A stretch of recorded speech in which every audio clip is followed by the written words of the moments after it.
মালিক আপনার তো সৈনিকের অভাব নাই, অন্য কোনো প্রাণীকে আপনি হুকুম দিয়া দেন যেন ওরা ফিলিস্তিনিদের সঙ্গ হয়ে যায়।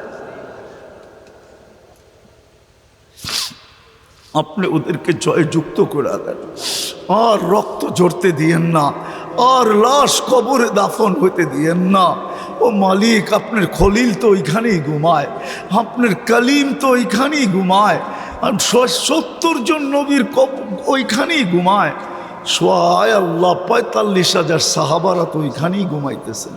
ওই জমিন যেটার প্রত্যেকটা বালুর কণায় বরকত মিশ্রিত, ও বারাকনা হাওলা, আপনিই তো বলছেন ওই জমিনের প্রতি একবার হলো রহমতের দৃষ্টিতে তাকান। এখনো কি তাকানোর সময় আসে নাই? পরীক্ষা কি এখনো শেষ হয় নাই? 60,000 মারা গেল, তাও কি পরীক্ষা শেষ হয় নাই?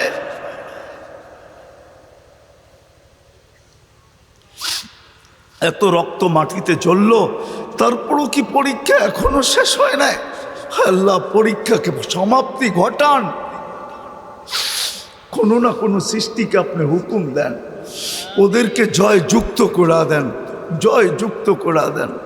মালিক, আপনি তো সচক্ষে দেখতেছেন মাথার উপরে কোনো ছাউনি নাই, খোলা আকাশের নিচে জীবন।